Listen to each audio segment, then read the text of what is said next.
Bem, nós retornamos com o programa Memória Viva, conversando com o doutor João Câncio Leite de Mello, e estávamos exatamente naquele instante em que ele conversava sobre a disputa, né, que ocorreu após a eleição do Monsenhor Valfredo Gurgel na disputa eleitoral contra Dinarte Marisa. Doutor João Câncio, por favor. Então, o que aconteceu? O Monsenhor teve uma vitória retumbante, né? O povo, ninguém questiona, pelo menos eu não questionava, que houve uma interferência de Aloysio do poder, depois tentando. Mas não foi por isso que o Monsenhor Valfredo, na minha ótica, ganhou a eleição porque teve mais votos, porque o povo quis votar nele. Ora, na hora que o mandato dele estava em xeque perante o Poder Judiciário, não obstante a minha ligação, mas aí eu ali minha posição era outra, minha posição era de juiz. E votei pela diplomação de Valfredo. E o voto foi decisivo, porque Paulo Luiz vota. Ele nem compareceu, ele saiu, afirmou suspeição e saiu da sessão. Alegou suspeição, então votou pela diplomação Paulo Soares, votou pela diplomação esse juiz, cujo nome eu não me lembro, Neto, coisa Neto, era juiz em Natal, e eu, e votaram contra a diplomação o desembargador Licurgo e Guanestes, sendo que minhas razões de decidir eram diferentes, porque o relator do processo foi Paulo Soares. Minhas razões de decidir foram diferentes da de Paulo. Paulo tinha os motivos de ordem. Eu achava que, enquanto eu não negava a participação do governo do Estado da campanha, achava que não era por isto que se o padre tivesse ganho a eleição por 10 mil votos, mas a coisa foi consagradora, não foi bem por aí. Então eu, sem querer e sem saber, e hoje isso para muito orgulho meu, hoje isso é uma tese consagrada do Tribunal Superior Eleitoral. Se a participação ela foi suficiente, foi a causa efetiva da influência no resultado, porque se não influenciou no resultado. E é tanto que o Superior Tribunal Eleitoral também se dividiu, e o ministro relator, que eu não me lembro quem foi, no voto dele, que o processo deve estar aí, deu como razões de decidir o meu voto. Então, essa foi a história aqui da nossa passagem. Mas, eu conheço, dentro desse episódio do tribunal, que é a disputa no tapete, né? No tapete. Tapetão. Nós estávamos em plena ditadura militar. Você foi procurado por algum militar para sondar que era o seu voto? Não. O que aconteceu é que... A Revolução tem interesse nesse resultado? Não. Na realidade, quem esteve na minha casa foi esse cidadão que foi reitor. Como é o nome dele? Genário Alves Fonseca. Acompanhado de uma pessoa que se dizia do gabinete, ou de qualquer coisa, do Salema, que era um brigadeiro. O pessoal da área de informação. Exatamente, isso. E então esse cidadão, eles me disseram que havia interesse do Planalto na eleição de Dinarte, e que contavam com o tribunal. Eu ouvi aquela história. Cheguei no tribunal à tarde, isso foi na hora do almoço que eles teve, e estava esse coisa. E Paulo Luz também dizendo que tinha sido visitado, todo mundo tinha sido visitado. Mas a coisa ficou nisso. Essa história transpirou e depois a imprensa noticiou que Aloysio tinha saído daqui, ou alguém de Aloysio, e tinha ido a Brasília pressionar também, para saber se essa história, até onde essa história era verdadeira. E dias depois, chega na nossa casa, visitou a todos nós juízes do tribunal da época, um cidadão que parecia muito com o general Lott, era da Marinha ele, o gabinete militar lá da Marinha, para dizer exatamente o contrário, que estava ali em nome do presidente. O presidente, o interesse era que o tribunal decidisse como entendesse que devia decidir. Mas mesmo assim, Paulo Luiz Deus pressionado. João. Doutor João Leite, qual a sua opinião sobre a súmula vinculante? Eu sou totalmente favorável. Eu queria que você se explicasse para mim, pelo amor de Deus, que danado é súmula. Ninguém melhor que João. como Pois ele vai fala. explicar, porque eu ouço na televisão, aqui acolá eu estou piruando aquele, o Supremo, né? O canal da entendeu? E falo muito, os advogados brigam muito, os juízes brigam muito, e nada vem a ser, né? Súmula vinculante. Vinculante. Olha, o que existe hoje, os tribunais superiores, quando cristalizam um entendimento, pacificam o entendimento em torno de uma determinada tese, eles editam a súmula. Essa súmula é um norte, é uma orientação para os outros tribunais e para os juízes de instâncias inferiores. Mas ela não tem força vinculante. O juiz não está obrigado A seguir essa. a seguir essa súmula. Pela proposta da súmula vinculante, está obrigado é ditado uma súmula pelo Supremo, pelo Superior Tribunal, pelos tribunais superiores, os tribunais inferiores e os juízes de primeira instância são obrigados. Eu sou absolutamente favorável a isso por razões. Primeiro, desafoga o judiciário tremendamente. Segundo, o acesso aos tribunais superiores é uma coisa difícil e cara. Os recursos que nós denominamos de recurso extraordinário e recurso especial são recursos essencialmente técnicos, demanda profissionais mais habilitados a fazer isso, aos quais a grande maioria da população não tem acesso. Então, eu tive um caso que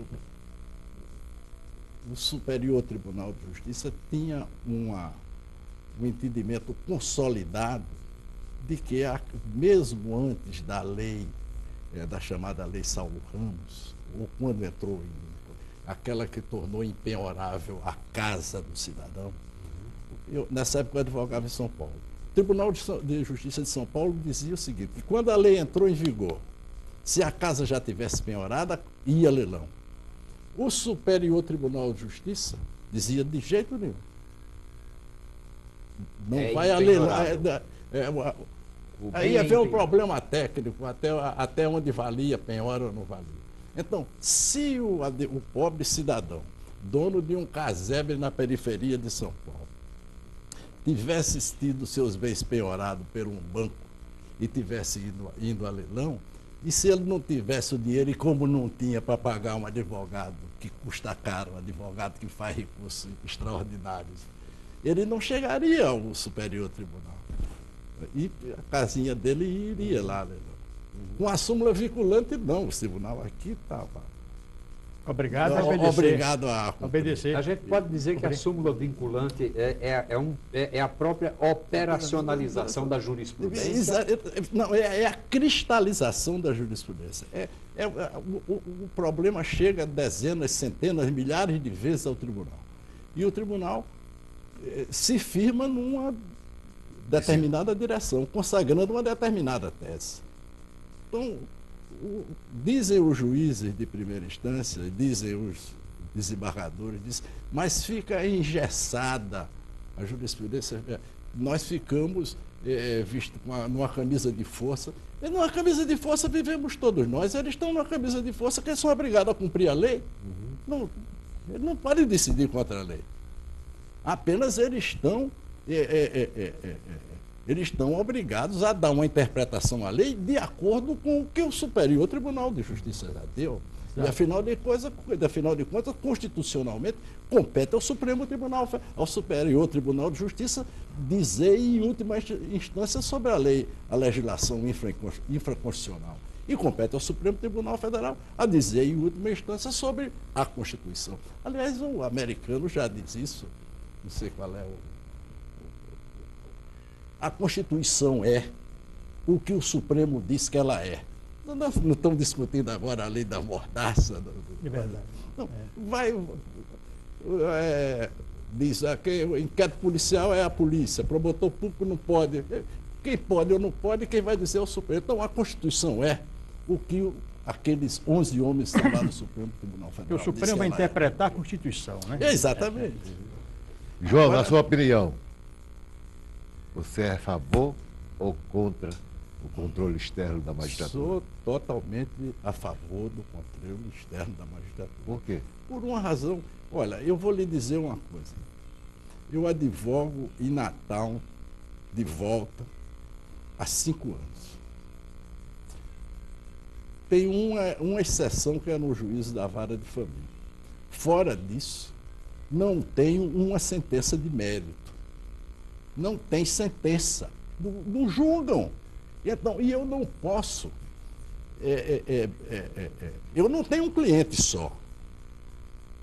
Na hora em que eu chegar ao tribunal e oficialmente representar contra juiz A, B ou C, ou contra desembargador A, B ou C, que está há 1 ano, 2, 3 com esse processo na gaveta, na hora que eu fizer isso, na defesa de um cliente, que pode ser você, eu estou prejudicando vocês todos. Na hora que tiver o conselho, eu tenho o conselho para eu ir reclamar. Agora, o controle externo, tenho este órgão. Agora, não é um controle externo, não vou ao limite dizer, vai ter que ter lá um deputado, um vereador, um cara eleito pela comunidade de bairro. Não tem nada a ver. Mas um controle externo que seja com o órgão do advogados, juízes e promotores. Tem que ter, porque aí eu vou lá e digo, olha, a situação é essa, e quem vai, e meu nome não sou eu. Quem vai. Porque. E além do mais,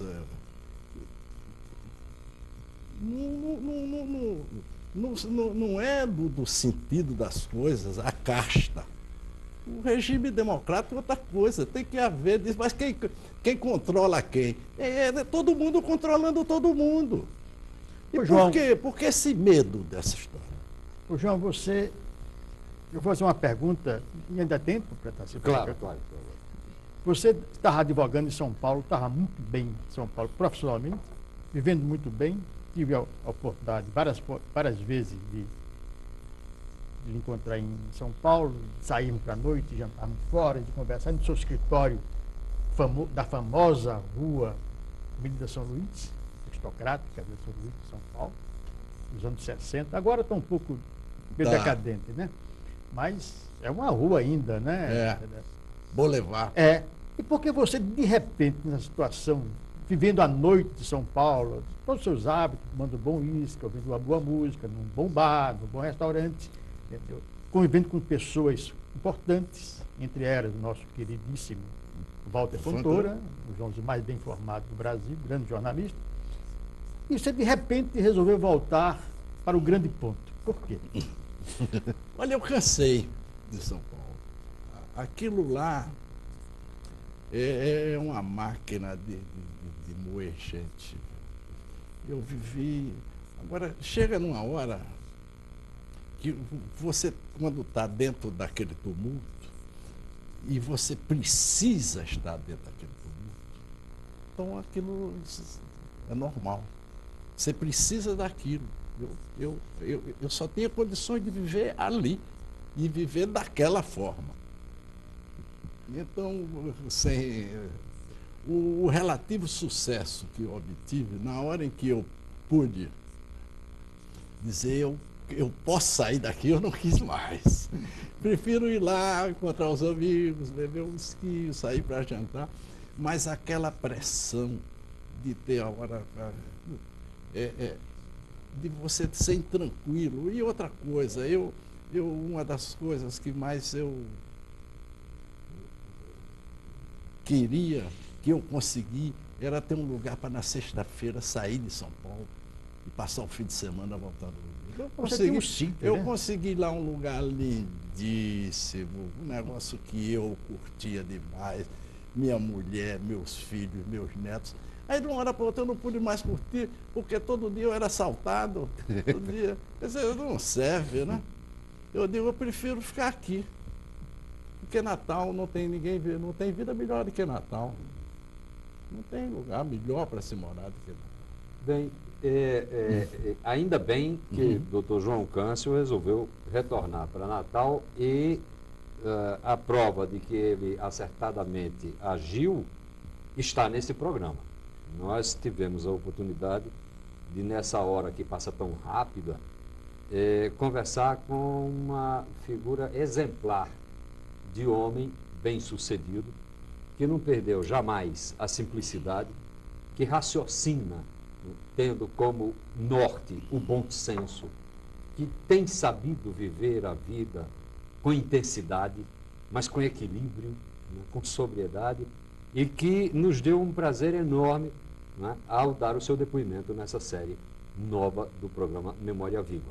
Nós agradecemos a presença do jornalista Wader Madruga, nosso queridíssimo amigo, colunista consagrado das páginas da Tribuna do Norte, o nosso queridíssimo João Ururaí, pessoa que tem estado conosco, graças a Deus, em vários momentos desse programa, momentos intensos, ele próprio já tendo sido entrevistado numa oportunidade e com excelente desempenho, e naturalmente ao Dr. João Câncio Leite de Mello. Dr. João, aceite o agradecimento mais caloroso da TV Universitária, porque realmente a sua entrevista, o seu depoimento essa noite foi uma aula de vida, uma belíssima aula de vida, e em razão disso nós ficamos profundamente agradecidos. Até uma próxima oportunidade com o programa Memória Viva.